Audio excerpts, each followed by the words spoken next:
Jagdish partner ले जाओ। ठीक है, तो फाइटर पंप बनासवन में है, वहां से लेके जाओ।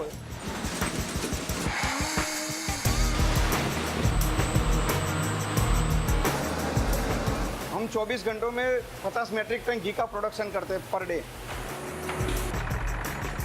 3,50,000 किसान, 16 लाख मवेशी, 50 लाख लीटर दूध, 8 हाईटेक प्रोसेसिंग प्लांट्स। इन्हें आपस में मिला दीजिए और इनसे हासिल होगा एशिया का सबसे बड़ा डेयरी कोऑपरेटिव।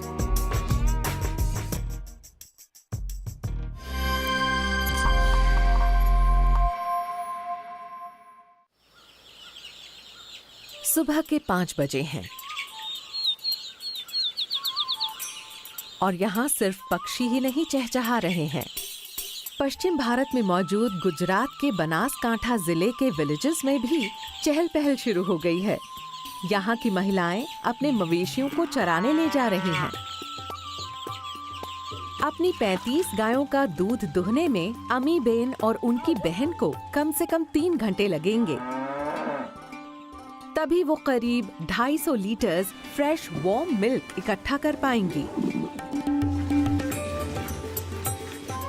इस दूध को कैन्स में भरा जाएगा और फिर इसे लोकल कलेक्शन सेंटर ले जाया जाएगा।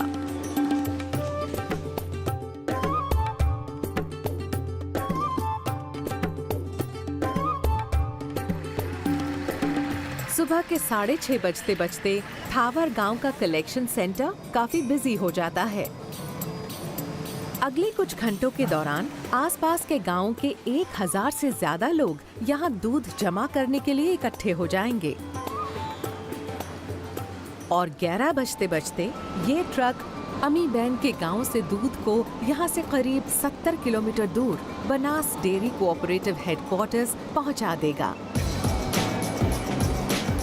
सच तो ये है कि इस पूरे जिले से ही ट्रक्स बनास कोऑपरेटिव की तरफ बढ़ रहे हैं।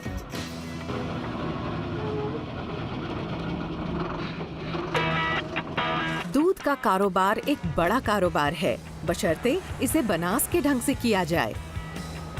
बनास डेयरी कोऑपरेटिव रोजाना 50 लाख लीटर दूध इकट्ठा करता है और इसका सालाना टर्नओवर 75 अरब 52 करोड़ रुपए से ज्यादा का है, यानी हर साल $1.15 बिलियन से भी ज्यादा।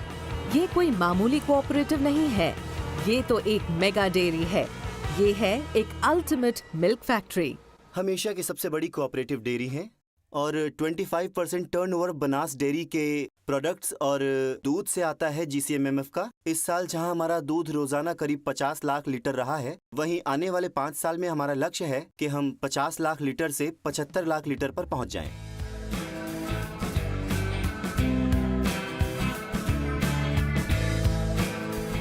हम कई तरह के पाउडर बनाते रहे हैं। इसके अलावा हम इससे चीज बनाते हैं, मक्खन बनाते हैं, घी बनाते हैं, हम पनीर बनाते हैं और फ्लेवर्ड मिल्क बनाते हैं। बनास डेयरी कोऑपरेटिव को अपना नाम मिला उस जिले से जहां इसका हेडक्वार्टर मौजूद है। बनास डेयरी कोऑपरेटिव गुजरात के बनासकांठा जिले में पालनपुर में स्थित है। ये इलाका राजस्थान के रेगिस्तान और रण ऑफ कच्छ के सॉल्टी फ्लैट लैंड्स के बीच मौजूद है। ये एक सूखा और बंजर इलाका है। बारिश का यहाँ कोई भरोसा नहीं। ये यहाँ अक्सर औसत से कम ही होती है। इस जिले की ज्योग्राफी इसके फेवर में नहीं है। तो बनास डेयरी ने हालात को अपने मुताबिक कैसे ढाला और ये कैसे बनी एशिया की सबसे बड़ी डेयरी। बनास एक ऐसी जगह मौजूद है जो इंसानी बस्तियों से काफी दूर है। वाकई सबसे नजदीकी शहर यहाँ से करीब 150 किलोमीटर दूर है। हालात मुश्किल है, बहुत मुश्किल है। वाटर लेवल बहुत ही ज्यादा लो है। ये इलाका बहुत ही सूखा बंजर है। बनास डेयरी कोऑपरेटिव की स्थापना 1969 में हुई थी, गुजरात में कोऑपरेटिव मूवमेंट की शुरुआत के कुछ ही समय बाद। आनंद और महसाना डेयरी पहले ही कामयाबी का रास्ता दिखा चुकी थी।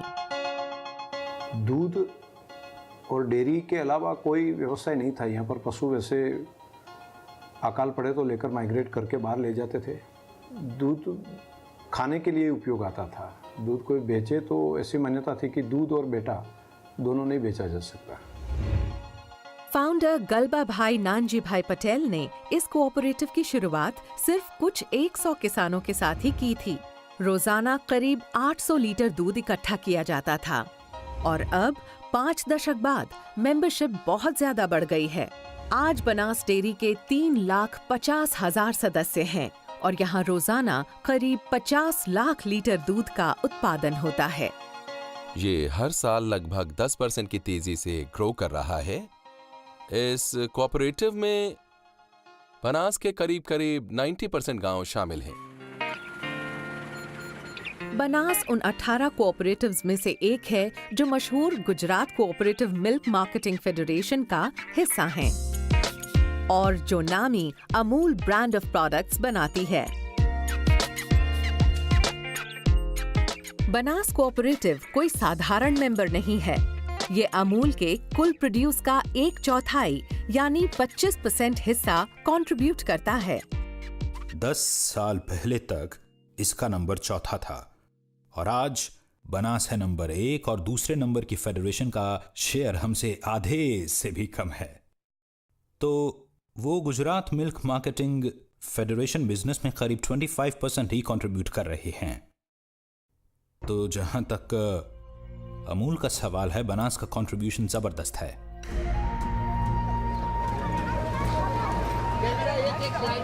इस कोऑपरेटिव की ग्रोथ और सक्सेस का पूरे बनासकांठा डिस्ट्रिक्ट में फैले 1233 गांव के मेंबर्स की सोशियो इकोनॉमिक हेल्थ पर जबरदस्त असर पड़ा है।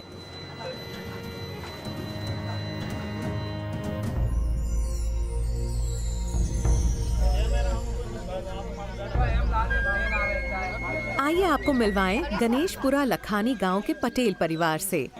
30 सदस्यों वाले इस परिवार की किस्मत बनास डेयरी कोऑपरेटिव की ग्रोथ के साथ सीधे तौर पर जुड़ी है। इनके दादा दरगाह भाई रावत भाई पटेल अर्ली 70s में इस कोऑपरेटिव के एक मेंबर बने थे। दरगाह भाई रावत भाई के बेटे लाला भाई पटेल लोकल मिल्क सेंटर के सेक्रेटरी हैं और उनके भतीजे बेला भाई यहाँ एक कंप्यूटर ऑपरेटर हैं। इनकी गायों का 250 लीटर से भी ज्यादा दूध रोजाना कोऑपरेटिव भेजा जाता है, जिससे इनके परिवार के बच्चों की शिक्षा का खर्च निकालने में मदद मिलती है। मेरे दादाजी ने डेयरी के माध्यम से ही पढ़ाई की थी और उसी तरह से मेरे पापा को भी पढ़ाया था और बाद में हम भी उसी सहाय से ही अभी तक पढ़ रहे हैं।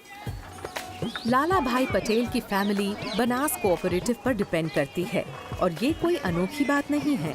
बनासकांठा में इंडस्ट्रियल ग्रोथ बहुत ही कम हुई है।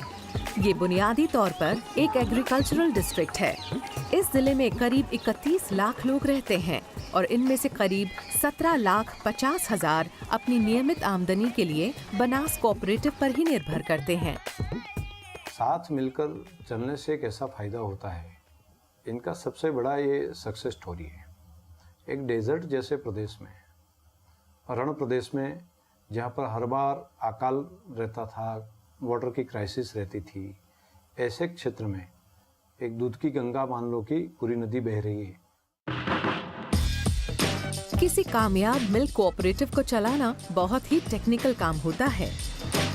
दूध की शेल्फ लाइफ बहुत छोटी होती है और गर्मियों में यहाँ टेम्परेचर 44 डिग्री सेल्सियस तक पहुँच जाता है। अगर दूध को स्टोर करने में कोई गलती हो जाए तो वो खट्टा हो सकता है। लेकिन बनास डेयरी कोऑपरेटिव ने एक सिस्टम बनाया है ताकि इस विशाल जिले से इकट्ठा किया गया 50 लाख लीटर दूध प्रोसेसिंग के लिए इस डेयरी तक सुरक्षित ढंग से पहुंच सके।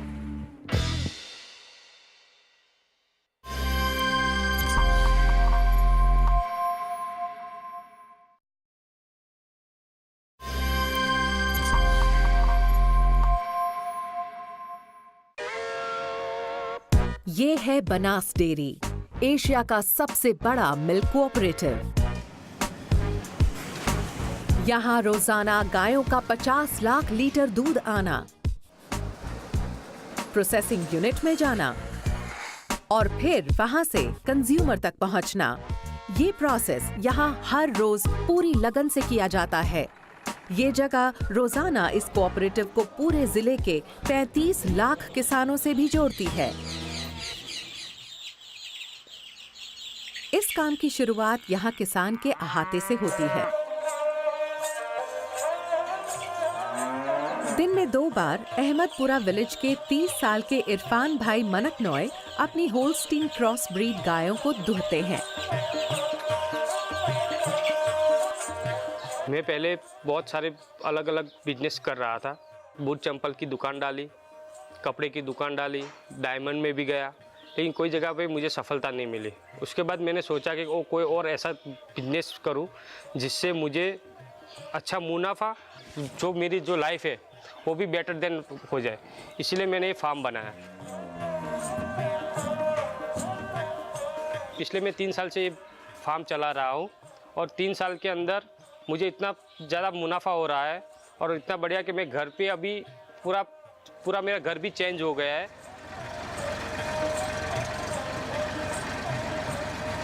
मार्केट के अंदर ये दूध बेचने जाना नहीं पड़ता, क्योंकि हमारी संस्था जो बनास डेयरी है वो ये दूध पूरा कलेक्ट कर लेती है, खरीद लेती है। कि हमारे को सिर्फ यहाँ पे मैनेजमेंट सिर्फ करना है और यहाँ का जो जितना भी हम यहाँ से दूध निकाल सकते हैं उतना निकाले, बनास डेयरी पूरा कलेक्ट कर सकती है। इरफान की ही तरह और कई किसान गांव के कलेक्शन सेंटर की तरफ जा रहे हैं। इरफान भाई और कई और किसान बड़ी तसल्ली से यहाँ लाइन लगाए हुए हैं। इस बीच सोसाइटी एम्प्लॉइज दूध की मात्रा नापते हैं और एक और कर्मचारी इसके फैट कंटेंट को मेजर करता है। ये सिस्टम पूरी तरह ऑटोमेटेड है। हर किसान के दूध के आउटपुट को कंप्यूटर में लॉग किया जाता है। इरफान को हर महीने की 16 तारीख को भुगतान किया जाएगा। ये पैसा सीधा उनके बैंक अकाउंट में जाता है।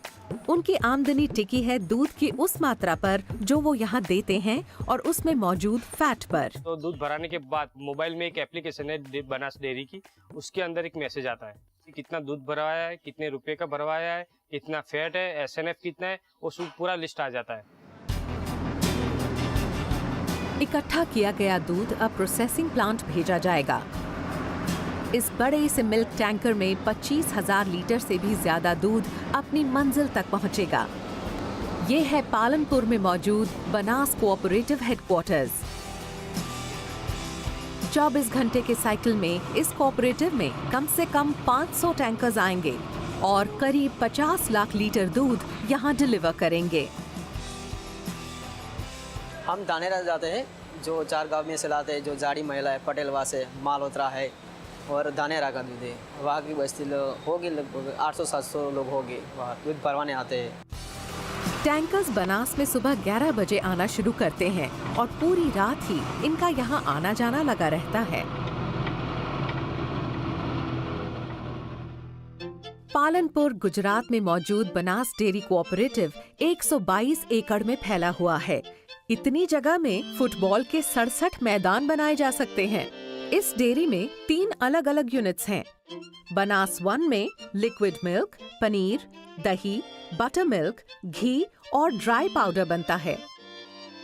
बनास 2 बटर, मिल्क पाउडर और UHT टेट्रा पैक्स को प्रोसेस करती है, जबकि बनास 3 में बनती है फुली ऑटोमेटेड आइसक्रीम और बटर और साथ ही है इसका सबसे नया चीज प्लांट। हाँ, 3 गोल DTM भर देगा ना उसका। Sandeep Kumar Nayak liquid milk unit के हेड हैं और गांव से आने वाले मिल्क कलेक्शन की निगरानी के इंचार्ज भी हैं। हो गया टैंकर नंबर 9833। ठीक है, तो फाइटर पंप बनास 1 में है, वहाँ से लेके जाओ। एक मिल्क टैंकर खराब हो गया है और संदीप कुमार एक दूसरा टैंकर भेज रहे हैं ताकि उस टैंकर में जो 25,000 लीटर दूध है उसे खराब होने से पहले यहाँ मंगवाया जा सके। 9833 को ठीक है, उसको बोल देना बनास 1 में दे देगा।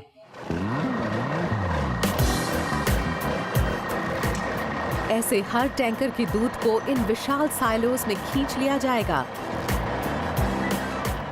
ऐसे हर साइलो में 1.5 लाख लीटर दूध स्टोर हो सकता है और बनास में ऐसे 26 साइलोज हैं। हमारे यहाँ जो सबसे पहले जो टैंकर आती है उसका जो है क्वालिटी क्लियरेंस होता है, उसके लिए अलग डिपार्टमेंट है। क्वालिटी क्लियरेंस होने के बाद हमको एसएपी में वो हमको देते हैं। एसएपी में हम देखते हैं कि भाई हाँ क्वालिटी ओके है, उसके बाद हम उसको खाली करना चालू करते हैं। खाली करने के बाद उसका वो पास्चराइज करते हैं। पास्चराइज करने के बाद हम उसको स्टैंडर्डाइज करते हैं। कच्चे दूध को पीने लायक बनाने के लिए इसे पहले प्रोसेस करना पड़ता है, इसीलिए यहाँ आने वाले सारे दूध को सबसे पहले पैस्चराइज किया जाता है। दूध को स्टील पाइप से गुजारते हुए करीब 76 डिग्री सेल्सियस तापमान पर सिर्फ 15 सेकंड के लिए गर्म किया जाता है और फिर ये तापमान घटाकर 4 डिग्री पर ले आते हैं। पैस्चराइजेशन कहलाने वाले इस प्रोसेस से हार्मफुल बैक्टीरिया को मारने में मदद मिलती है। अब ये पैस्चराइज्ड मिल्क पैकेजिंग एरिया की तरफ बढ़ता है। फिर 23 लाख लीटर दूध पॉलीपैक्स में भरा जाता है। ये मशीन हर मिनट 150 पाउच बनाती है, यानी हर सेकंड में 2.5 पाउच।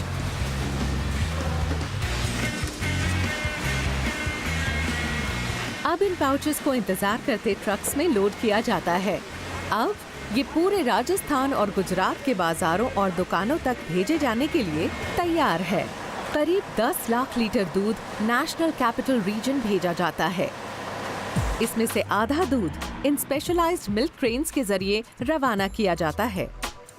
इस मिल्क ट्रेन में 13 टैंकर वैगन्स हैं, जिनमें से हर एक की कैपेसिटी 42,000 लीटर है, यानी सिर्फ एक ट्रेन में ही 5,46,000 लीटर दूध भेजा जाता है और ये अपनी मंजिल तक पहुंचने तक एकदम ठंडा बना रहेगा।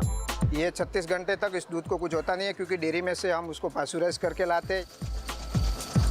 अब ये ट्रेन हरियाणा के फरीदाबाद जा रही है और एक नया दिन शुरू होने से पहले ही वहां पहुंच जाएगी।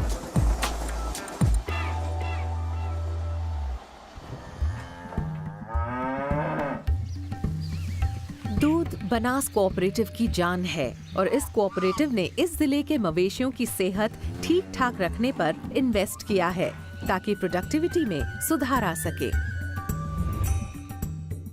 इस जिले में मवेशियों की सिर्फ 3 वैरायटी हैं।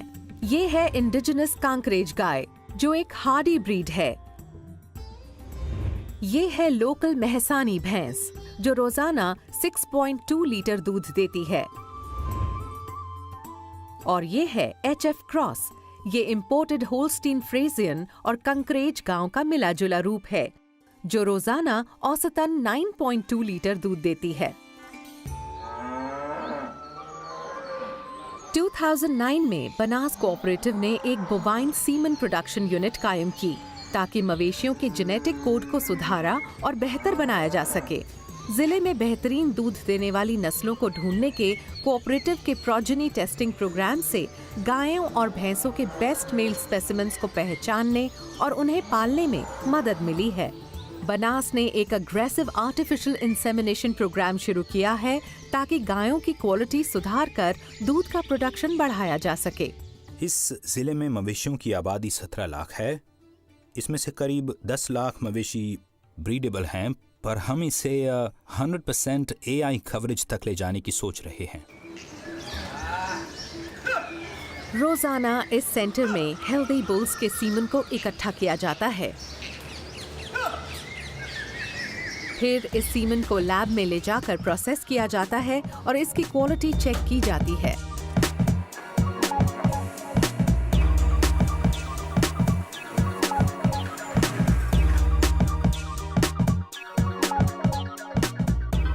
सीमन स्ट्रॉज क्रिएट और कोड की जाती हैं। इस लेबोरेटरी में हर साल सीमन की 18 लाख स्ट्रॉज बनाई जाती हैं।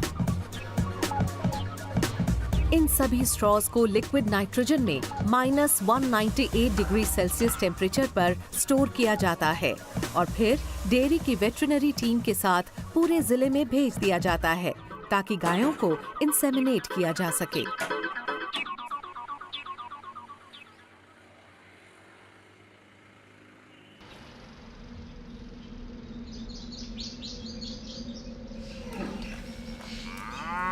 इस कोऑपरेटिव के रोल पर 165 वेटरिनरी डॉक्टर्स हैं जो अपने इन 4 पैर वाले मरीजों के लिए गांव में रेगुलर कैंप्स लगाते रहते हैं। जैसे कि 3 साल की ये Holstein cross. Doctor VR Desai को इसकी देखरेख के लिए बुलाया गया है। इस घबराई हुई गाय का ध्यान से मुआयना करने पर पता चलता है कि कोई सीरियस बात नहीं है। गाय को सिर्फ बुखार है तो इसे एक इंजेक्शन लगा दिया जाता है।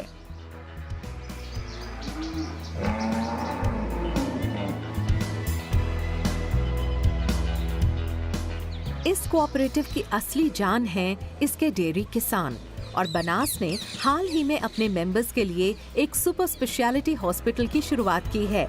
इन्हें यहाँ कोई फीस नहीं देनी पड़ती। बनास डेयरी कोऑपरेटिव के रोल पर 2500 कर्मचारी हैं जो 3 शिफ्ट्स में काम करते हुए ये इंश्योर करते हैं कि फैक्ट्री 24 घंटे और साल में 365 दिन खुली रहे। और इनका काम यहाँ सिर्फ सही बटन दबाकर फैक्ट्री को चालू रखना ही नहीं है, बल्कि अपने 3,50,000 मेंबर्स का ध्यान रखना भी है। यानी वो छोटे और बड़े किसान जिनके बल पर ये कीमती चीज हासिल होती है, वो सफेद सोना जो इस फैक्ट्री को चलाए रखता है।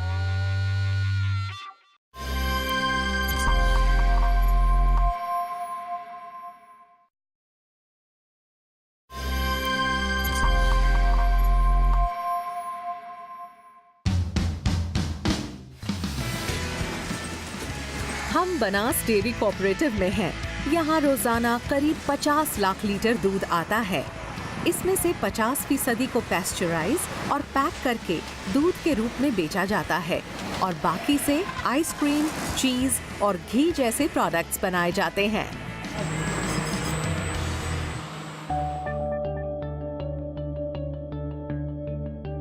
करीब 11 लाख लीटर दूध से मिल्क पाउडर बनाया जाता है।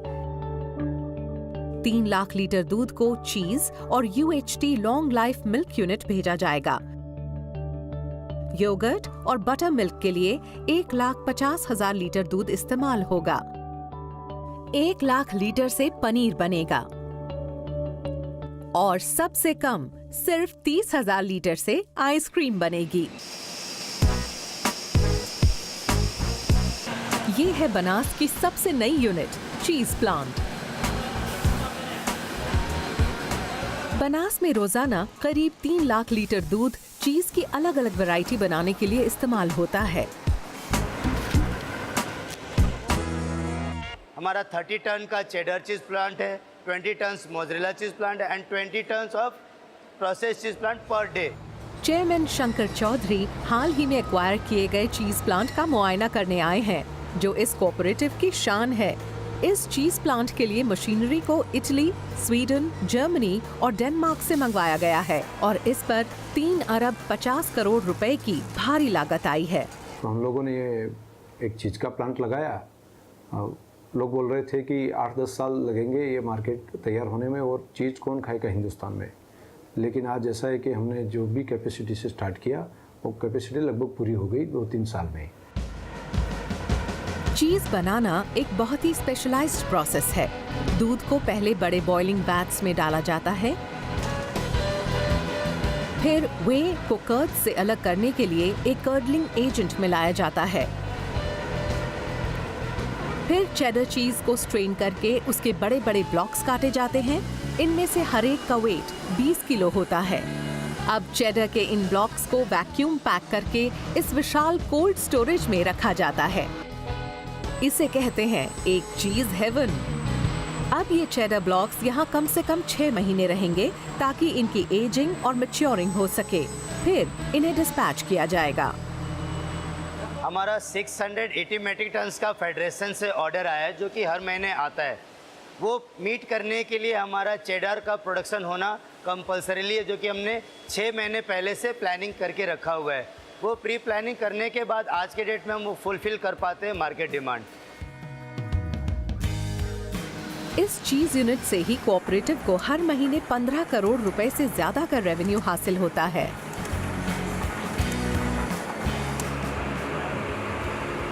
2016 में बनास डेयरी कोऑपरेटिव की सालाना सेल्स टर्नओवर 75 अरब 50 करोड़ रुपए थी, यानी हर दिन 20 करोड़ 50 लाख रुपए। बनास डेयरी एक कोऑपरेटिव है। इसका मतलब है कि इसके सदस्य इसके मालिक हैं और वही इसे चलाते हैं, जैसे कि अमी बेन, इरफान भाई, दरगाह भाई पटेल और पूरे जिले में फैले अन्य 3,50,000 डेयरी किसान।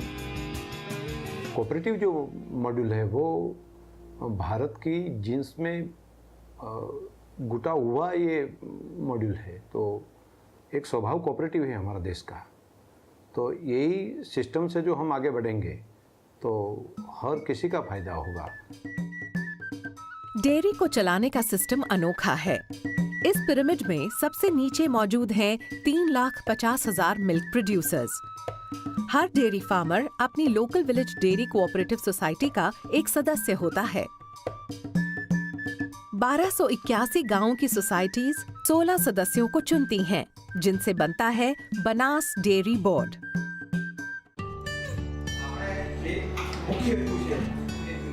इस बोर्ड का प्रमुख होता है एक चेयरमैन, जो हर महीने मीटिंग करता है। यहाँ ये लोग कोऑपरेटिव बिजनेस का जायजा लेते हैं। इसमें एक्सपेंशन प्लान्स, नई मशीनरी खरीदने और अपने सभी सदस्यों को बोनस देने जैसे मुद्दों पर चर्चा होती है।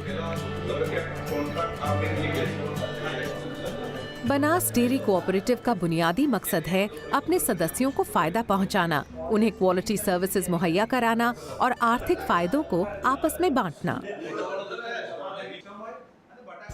खर्च होने वाले हर 1 रुपए में से 86 पैसे इसके सदस्यों को जाते हैं और कोऑपरेटिव अपने बिजनेस को ठीक से चलाने के लिए सिर्फ 14 पैसे ही अपने पास रखता है।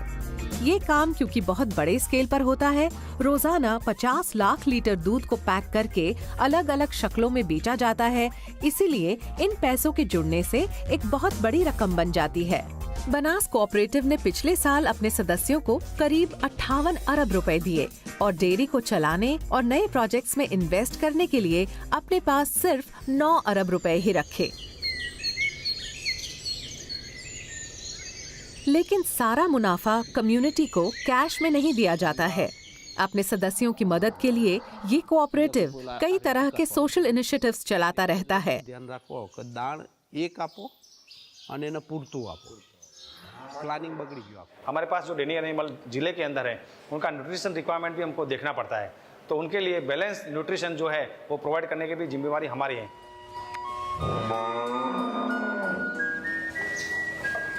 जिले में मौजूद कुल 16 लाख मवेशी बनास के लिए रोजाना दूध कंट्रीब्यूट करते हैं।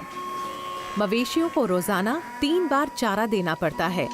चारे के अलावा मवेशियों को अतिरिक्त न्यूट्रिएंट्स भी देने पड़ते हैं ताकि उनकी दूध की पैदावार बेहतर हो।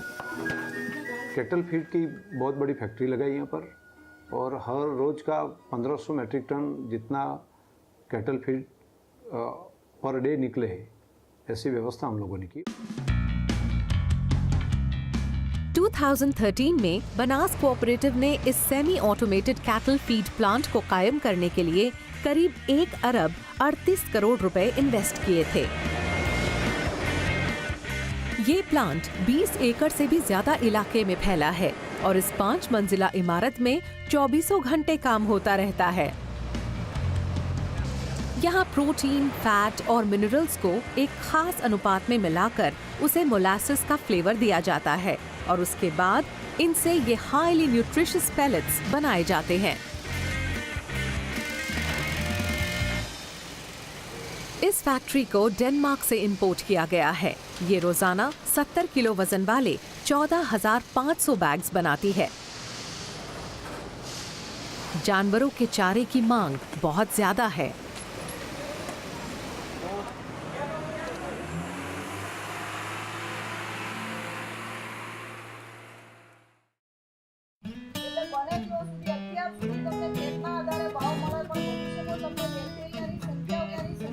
कोऑपरेटिव अपने मेंबर्स के लिए कई मुफ्त ट्रेनिंग प्रोग्राम भी चलाता है। यहाँ कमोडा गांव में कृष्णा बेन देसाई नए सदस्यों को मवेशियों की देखरेख की अहमियत के बारे में बता रही हैं। पहले साल में हमने मीटिंग की और दूसरे साल में हमने ट्रेनिंग की। ये हमारे मवेशियों के मैनेजमेंट के सिलसिले में ट्रेनिंग थी। हमारा ये दीवा प्रोग्राम जो है, इसमें मैनेजमेंट से जुड़े सभी पहलू पे नजर डाली और ये 3 साल का प्रोग्राम है और हमारे इस प्रोग्राम में छोटे बड़े सभी लोग मौजूद थे। इस तरह के ट्रेनिंग प्रोग्राम से डेयरी किसानों की बड़ी मदद होती है और वो मवेशियों की देखरेख से जुड़े नए नए तरीकों के बारे में जान पाते हैं।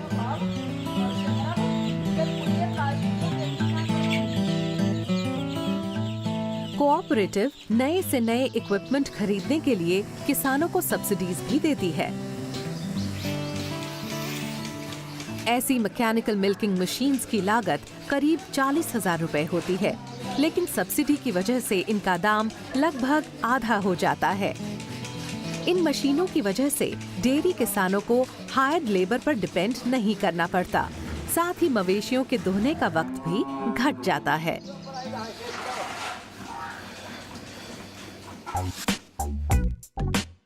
ये डेयरी शॉप फ्लोर में टेक्नोलॉजी को हासिल करने और लागू करने के मामले में भी आगे रही है।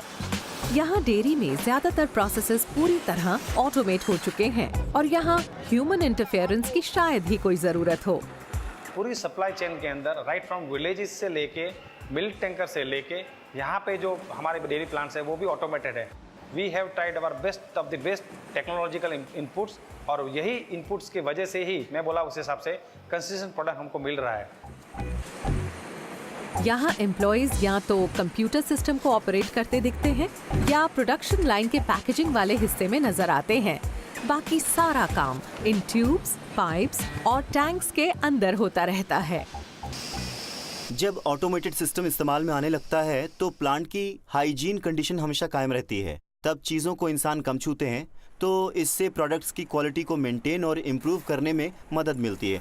दूसरा फ़ायदा ये है कि इससे एफिशिएंसी बनी रहती है और चीज़ों को बनाने का खर्च घट जाता है। तो ऑटोमेशन और नई टेक्नोलॉजीज़ की मदद से बनास ने ग्रो किया है और आगे भी करेगा। यहाँ सिर्फ प्रोसेसिंग ही हाईटेक नहीं है, प्रोडक्ट्स की पैकेजिंग पर भी काफी ध्यान दिया गया है ताकि इनकी फ्रेशनेस को कायम रखते हुए इनकी शेल्फ लाइफ भी बढ़ाई जा सके। बनास ने UHT लाइंस पर 2 अरब रुपए से ज्यादा खर्च किए हैं। ये मशीन काम करना कभी बंद नहीं करती। ये हर घंटे अल्ट्रा हाई टेम्परेचर वाले दूध के 75,000 पैकेट्स बनाती हैं। UHT मिल्क के इन पैकेट्स की शेल्फ लाइफ 6 महीने होती है और इन्हें न सिर्फ पूरे भारत में बल्कि दुनिया के अलग अलग हिस्सों में भी भेजा जाता है। बनास डेयरी अपने प्रोडक्ट्स बनाती है वर्ल्ड स्टैंडर्ड के मुताबिक। इसके प्रोडक्ट्स एक्सपोर्ट होते हैं सिंगापुर, हांगकांग, मिडिल ईस्ट और USA तक। बाहर बेशक अंधेरा हो गया है, लेकिन डेयरी के अंदर काम जारी है। ये कन्वेयर बेल्ट्स कभी नहीं रुकती। पूरी रात चीज को काटा जाता है, मक्खन के टुकड़ों को रैप किया जाता है, दूध का पाउडर बनकर पैक होता है और आइसक्रीम्स बनती रहती हैं ताकि ऐसा क्वालिटी हाइजीनिक प्रोडक्ट तैयार हो जिस पर बनास कोऑपरेटिव को गर्व हो।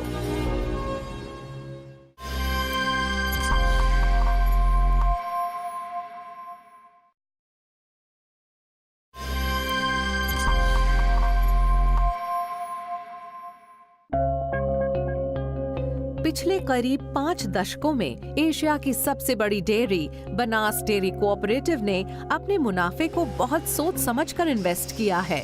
उसने इससे नई टेक्नोलॉजी वाली मशीनें खरीदी, न्यू वैल्यू एडेड प्रोडक्ट्स बनाए और अपने मवेशियों की सेहत को इंश्योर किया। इसीलिए इन्हें काफी नाम और इनाम मिले हैं। बनास डेयरी कोऑपरेटिव को 2017 नेशनल डेयरी डेवलपमेंट अवार्ड्स में लार्ज कोऑपरेटिव कैटेगरी में बेस्ट घोषित किया गया। बनास को टॉप मोस्ट कैटेगरी में पहला प्राइज मिला और इसे कई पैरामीटर्स के आधार पर सिलेक्ट किया गया। अहम खूबियां थीं इसका governance structure, quality parameters, adherence to the quality standards, बहुत मजबूत रिश्ता मिल्क प्रोड्यूसर्स के साथ, गांव की कवरेज और प्रोड्यूसर्स के बैंक खातों में सीधे ही दूध का भुगतान होना। लेकिन ये कोऑपरेटिव सिर्फ इससे ही संतुष्ट नहीं होगी। अब ये अपने जिले से निकलकर दूसरे राज्यों तक भी अपने पंख फैलाने की तैयारी में है। बनास कोऑपरेटिव ने उत्तर प्रदेश और हरियाणा में अपने प्रोसेसिंग प्लांट्स खोल लिए हैं। कोऑपरेटिव ने कानपुर और लखनऊ में भी अपने प्रोक्योरिंग और प्रोसेसिंग प्लांट्स कायम किए हैं और अब इसकी योजना वाराणसी में भी है। हफ्ते में करीब 4 बार ये मिल्क ट्रेन बनासकांठा से चलकर फरीदाबाद रेलवे स्टेशन पहुंचती है, जहां इस दूध को इंतजार करते ट्रक्स में पंप किया जाता है। इस पूरी ट्रेन को खाली करने के लिए 28 ट्रक की जरूरत पड़ती है। इसके बाद दूध को फरीदाबाद प्रोसेसिंग यूनिट में भेजा जाता है। हरियाणा के फरीदाबाद का प्लांट प्रोडक्शन कैपेसिटी के हिसाब से गुजरात के बाहर सबसे बड़ा प्लांट है।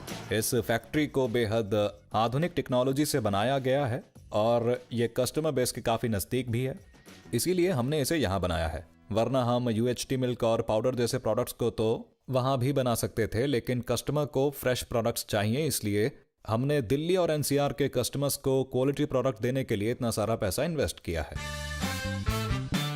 फरीदाबाद प्लांट में लेटेस्ट डेयरी टेक्नोलॉजी का इस्तेमाल हुआ है और ये 10 एकड़ इलाके में फैला हुआ है। यहाँ भी बनास की तरह ही काम होता है और यहाँ मकसद है नेशनल कैपिटल रीजन जैसे बड़े बाजार का फायदा उठाना।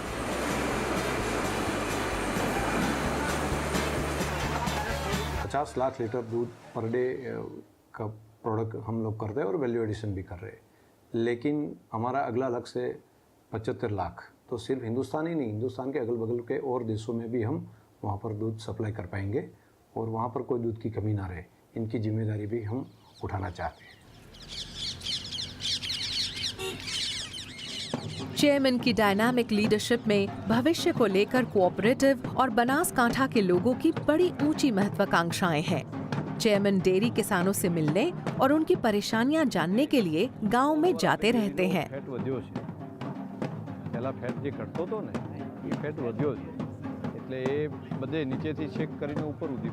शंकर चौधरी कोऑपरेटिव के विकास में अब एक नया अध्याय शुरू करने वाले हैं।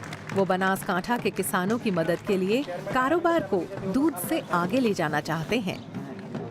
सिर्फ दूध तक सीमित न रहते हुए हम लोगों ने मस्टर्ड और जो ग्राउंडनट है, मूंगफली और राई, दोनों में भी हम लोग वैल्यू एडिशन एक 500 मीट्रिक टन का प्लांट हम लोग ने अभी स्टार्ट कर दिया है। वो जैसे ही तैयार होता है, हम लोगों ने एक अनार में से जूस बनाकर पैकिंग करने का काम भी हाथ पर लिया है। और दूसरा, यहाँ पर पोटैटो काफ़ी मात्रा में होता है, तो पोटैटो में से वैल्यू एडिशन करके काफ़ी सारी चीज़ देश और दुनिया के मार्केट में हम रखे, जिनके कारण किसान को पूर्ति प्राइस मिले। राणा भाई लाला भाई पटेल डेयरी के शहद प्रोग्राम से जुड़ने वाले शुरुआती सदस्य हैं। अपने पहले सीजन में राणा भाई के पास सिर्फ 15 बॉक्सेस थे और उन्होंने सिर्फ 260 लीटर शहद की ही पैदावार की थी। लेकिन इस सीजन में उनके पास 50 बी बॉक्सेस हैं और इन्हें 5000 लीटर शहद का उत्पादन होने की उम्मीद है, जिसके जरिए ये शायद अगले कुछ महीनों में 7 लाख रुपए तक कमाई कर पाएंगे। जो सीजन आती है फूलों की, तभी एक बॉक्स में से 10 दिन के भीतर 6 से 7 केजी हनी देता है। तो 150 रुपये में बनास डेयरी खरीदती है, तो 700-800 रुपया 10 दिन में एक बॉक्स का मिलता है हमको। बनास ने अमूल बोर्ड से ये अनुरोध किया है कि उसका मार्केटिंग डिवीजन बनास के शहद, तेल और पोटैटो चिप्स को भी बेचे। हमें हाल ही में बनास के चेयरमैन की रिक्वेस्ट मिली कि बनासकांठा के किसान आलू जैसी अपनी दूसरी कृषि फसलों के लिए मिल रहे दामों से खुश नहीं हैं।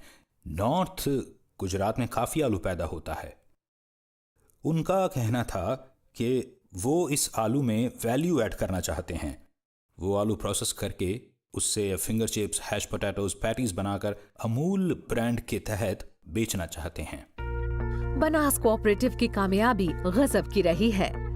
बहुत अच्छे ढंग से चलाई गई इस डेयरी का इस जिले के सोशियो इकोनॉमिक इंडिकेटर्स पर शानदार असर पड़ा है। बनास गांव को मजबूत बनाने के गांधी मॉडल की एक सच्ची मिसाल है।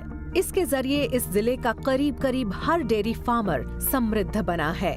बनास की ग्रोथ वाकई अनोखी है, क्योंकि इसने सिर्फ रोजी पर ही नहीं बल्कि शिक्षा और सेहत पर भी बढ़िया असर डाला है। हमारे सामने जो सबसे बड़ी चुनौती है वो है किसानों की अगली पीढ़ी। हम चाहेंगे कि युवा पढ़ने के बाद भी गांव में रहें और दूध का उत्पादन करते रहें, और ऐसा सिर्फ तभी होगा जब मिल्क या डेयरी बिजनेस बहुत कंटेम्पररी और मॉडर्न होगा। तो इसके लिए बनासकांठा ने पहल करनी शुरू कर दी है। वहाँ कमर्शियल डेयरी फार्म्स प्रमोट किए जा रहे हैं। तो अगली बार जब आप ब्रेकफास्ट करने लगे, दूध का एक गिलास पिएं, टोस्ट पर मक्खन लगाएं, चाय के प्याले में दूध डालें या फिर तपती गर्मी को किसी आइसक्रीम के जरिए हराने की कोशिश करें, तो याद रखें कि ये चीजें बनास से आई हो सकती हैं, जो भारत के सबसे तेजी से बढ़ते डेयरी कोऑपरेटिव्स में से एक है। इसके मालिक हैं 3,50,000 किसान और इसका हेडक्वार्टर मौजूद है सूखे और बंजर बनासकांठा में।